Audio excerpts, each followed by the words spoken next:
សួស្តីអ្នកទាំងអស់គ្នាសូមស្វាគមន៍ត្រឡប់មកកាន់ Channel របស់ខ្ញុំវិញខ្ញុំមានសេចក្តីរីករាយណាស់ដែលបានឃើញអ្នកទាំងអស់គ្នាមកវិញថ្ងៃនេះសម្រាប់ការអានភាគអក្សរថ្មីមួយខ្ញុំសង្ឃឹមថាអ្នកទាំងអស់គ្នាកំពុងមានអារម្មណ៍ល្អនិងកំពុងមានថ្ងៃដ៏អស្ចារ្យដូច្នេះសម្រាប់ការអានថ្ងៃនេះយើងមានសារតែមួយគត់ដែលអ្នកគ្រូស្ដាប់នៅពេលនេះវានឹងមករកអ្នកតាមពេលវេលាដ៏ត្រឹមត្រូវរបស់អ្នកហើយនេះគឺជាសារដែលត្រឹមត្រូវនឹងតែមួយគត់ដែលអ្នកត្រូវស្ដាប់និងត្រូវដឹងនៅពេលនេះនៅពេលណាក៏ដោយដែលការអាននេះបង្ហាញខ្លួនមករកអ្នកដោយធម្មតាយើងមាន3ក្រុមឲ្យជ្រើសរើសមានក្រុមលេខ1ក្រុមលេខ2និងក្រុមលេខ3សូមមានអារម្មណ៍សេរីក្នុងការជ្រើសរើសក្រុមណាមួយដែលអ្នកមានអារម្មណ៍ទាក់ទាញបំផុតហើយបន្ទាប់មកអ្នកអាចរំលងទៅពេលវេលាដែលមាននៅក្នុងប្រអប់ពិពណ៌នាហើយខ្ញុំនឹងជួបអ្នកនៅការអានរបស់អ្នកក្រុមទី1ដ៏ស្រស់ស្អាតប្រសិនបើអ្នកបានជ្រើសរើសក្រុមនេះនោះនេះគឺជាការអាននិងសាររបស់អ្នកសម្រាប់ថ្ងៃនេះអំពីសារតែមួយដែលអ្នកត្រូវស្ដាប់នៅពេលនេះដូច្នេះសម្រាប់ក្រុមលេខ1សម្រាប់ការជ្រើសរើសថ្ងៃនេះអ្នកត្រូវបានទាក់ទាញទៅកាន់លេខ1ហើយអ្នកក៏មាន Crystal Unicorn ពណ៌ផ្កាឈូកផងដែរដូច្នេះសូមស្វាគមន៍មកកាន់ការអានរបស់អ្នកក្រុមលេខ1យើងចូលទៅកាន់សាររបស់អ្នកភ្លាមសម្រាប់ថ្ងៃនេះហើយមើលថាតើសារតែមួយនឹងត្រឹមត្រូវដែលអ្នកត្រូវស្ដាប់នៅពេលនេះគឺអ្វី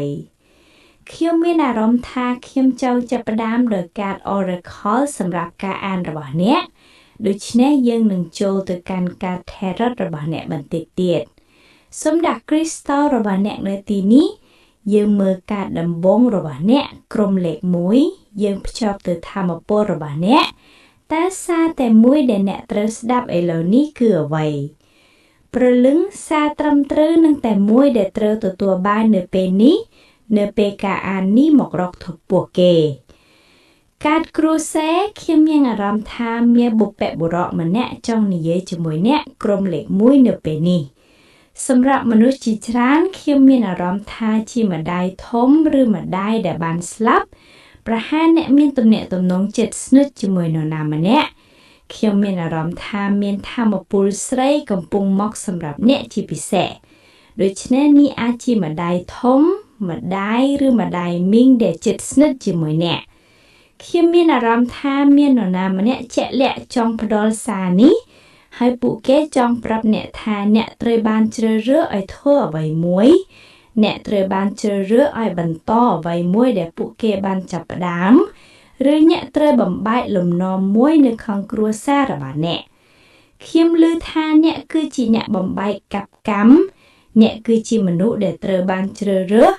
ហើយអ្នកមានបេសកកម្មសំខាន់មួយក្នុងជីវិតនេះដែលអ្នកត្រូវបំពេញពួកគេភ្ជាប់ជាមួយអ្នកយ៉ាងខ្លាំងពួកគេតែងតែណែនាំអ្នកពួកគេតែងតែស្ថិតនៅជាមួយអ្នកនេះជាអ្វីដែលពួកគេចង់ប្រាប់ពួកគេក៏មានមោទនភាពចំពោះអ្នកនិងអ្វីដែលអ្នកនឹងធ្វើក្នុងជីវិតពីព្រោះពួកគេឃើញអ្នកពីទស្សនៈផ្សេងពីអ្នកផ្ទាល់មួយចំនួនអាចមានអារម្មណ៍ថាខ្លួនមិនបានធ្វើគ្រប់គ្រាន់ឬមានអារម្មណ៍ថាវង្វេងឬនៅពីក្រោយប៉ុន្តែមនុស្សនេះចង់ប្រាប់អ្នកថាអ្នកស្ថិតនៅកន្លែងត្រឹមត្រូវហើយអ្នកកំពុងផ្លាក់ផ្ទីទៅទិសដៅត្រឹមត្រូវ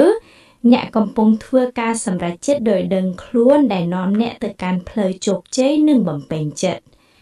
ខ្ញុំមានអារម្មណ៍ថាអ្នកជាមនុស្សដែលបានសម្រេចចិត្តមិនធ្វើកំហុសដដែលដែលគ្រួសាររបស់អ្នកបានធ្វើមានការចាប់ផ្ដើមថ្មីនៅទីនេះ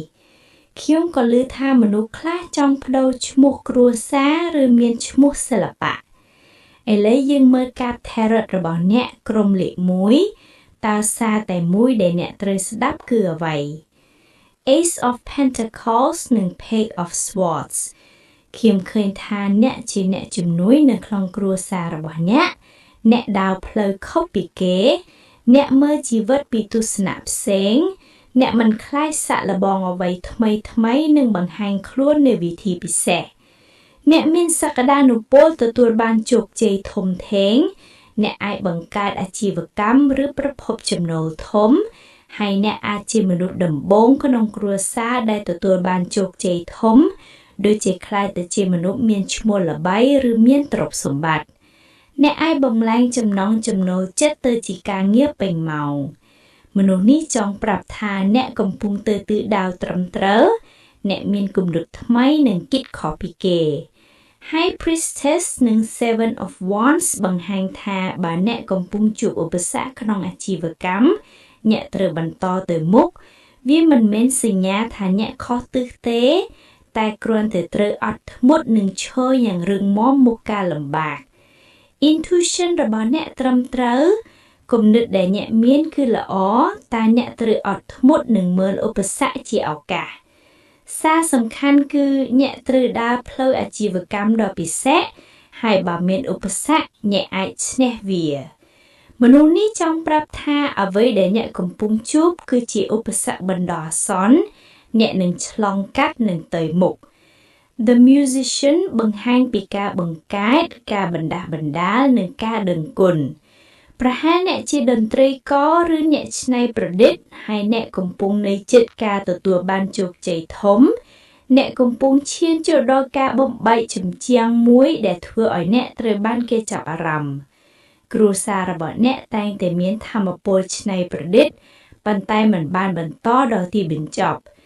អ្នកគឺជាមនុស្សដែលនឹងបញ្ចប់វា Own your power កម្លាំងរបស់អ្នកមិនចាំបាច់សំឡេងខ្លាំង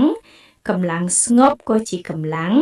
អ្នកកំពុងស្ថាបនាអ្វីមួយធំនិងថាមពលកំពុងកើនរហូតដល់វាបែកចេញអ្នកបានដាក់ពេញចិត្តទៅលើដំណើរនេះហើយវានឹងនាំទៅកាន់ការបំបែកធំអ្នកមានតម្លៃនឹងទីតាំងនេះត្រូវបានរក្សាទុកសម្រាប់អ្នក Rose Quartz បង្ហាញថាអ្នកត្រូវថែរក្សាបេះដូងនិងបង្ហាញពន្លឺរបស់អ្នកកុំលុបខ្លួនអ្នកគឺជាផ្កាយនិងត្រូវថែរក្សាខ្លួននិងសិល្បៈរបស់អ្នកការចុងក្រោយ22បង្ហាញថាអ្នកស្ថិតនៅក្នុងភាពសមស្របនិងមានថាមពលច្នៃប្រឌិតខ្លាំងអ្នកអាចសម្រេចអ្វីដែលអ្នកចង់បានឧបសគ្គគ្រាន់តែជាអ្វីដែលអ្នកនឹងឆ្លងកាត់បើអ្នកបន្តអ្នកនឹងឃើញថាវាត្រូវបានដោះស្រាយនេះជាសាររបស់អ្នកក្រុមលេខ1សម្រាប់ក្រុមលេខ2ប្រសិនបើអ្នកជ្រើសរើសក្រុមនេះគឺជាសាររបស់អ្នកត្រូវបានតាក់ទាញទៅកាន់លេខ2និងមានរូបផ្កាយសារនេះនិយាយអំពីការចាប់ផ្ដើមថ្មីអ្នកកំពុងបង្កើតល្បឿននិងកំពុងឈ្មោះទៅរកការបើកទ្វារថ្មីបើអ្វីមានភាពរញ៉េរញ៉ៃនោះវាជាផ្នែកនៃដំណើរអ្នកត្រូវបន្តនិងរក្សាវិន័យ Queen of Swords និង Hermit បង្ហាញថាអ្នកត្រូវបញ្ចប់អ្វីដែលអ្នកបានចាប់ផ្ដើមកុំបោះបង់កណ្ដាលផ្លូវ Six of Wands បង្ហាញថាអ្នកនឹងទទួលបានការទទួលស្គាល់និងភាពល្បីល្បាញប្រសិនបើអ្នកបន្ត Temperance បង្ហាញពីការអត់ធ្មត់និងការសាក់លបងរហូតរកឃើញអ្វីដែលដំណើរការអ្នកមិនត្រូវធ្វើអ្វីដោយខ្លួនឯងសូមសហការជាមួយអ្នកដទៃ Malachite និង Hematite បង្ហាញថាអ្នកត្រូវទទួលស្គាល់ភាពជោគជ័យនិងរកឃើញភាពពេញលេញរបស់ខ្លួនអ្នកកំពុងស្ថិតជិតភាពជោគជ័យ Seven បង្ហាញថាអ្នកមានចំណេះដឹងជ្រៅឡំនិងជាមនុស្សឆ្លាតសម្រាប់ក្រុមលេខ3សារនិយាយអំពីតុល្យភាពនិងផ្ទះអ្វីនឹងចាប់ផ្ដើមសម្របសម្រួលនិងមានសន្តិភាពអ្នកអាចផ្លាស់ប្ដូរឬមានសុខសាន្តក្នុងជីវិត Three of Pentacles បង្ហាញថាអ្វីកំពុងរួមបញ្ចូលគ្នា Hangman និង Page of Swords បង្ហាញថាអ្នកនឹងមានការយល់ដឹងថ្មីនិងចាប់ផ្ដើមទៅមុខពេលសម្រាប់ដែលអ្នកមានគឺចាំបាច់ដើម្បីស្ដារថាមពលនិងការបណ្ដាបណ្ដាល Hunter និង Weaver បង្ហាញថាផ្លូវនេះត្រូវបានកំណត់មុននិងអ្នកកំពុងស្ថិតនៅក្នុងដំណើរផ្លាស់ប្ដូរ Create to heal និង be inspiring បង្ហាញថាអ្នកត្រូវបង្ហាញខ្លួននិងប្រើសិល្បៈដើម្បីព្យាបាល Selenite និង Ametrine បង្ហាញថាអ្នកត្រូវរកច្បាស់និងធ្វើឲ្យសុបិនធំคล้ายទៅជាជីវិត 13 បង្ហាញថាអ្នកជាមនុស្សច្នៃប្រឌិតដែលអាចបំលែងគំនិតទៅជាការពិត ហើយឥឡូវនេះអ្នកកំពុងរៀនបញ្ចូលការប្រតិបត្តិទស្សជាក់ស្ដែងជាមួយនឹងការច្នៃប្រឌិតនេះគឺជាសារទាំងស្រុងសម្រាប់អ្នកទាំង3ក្រុម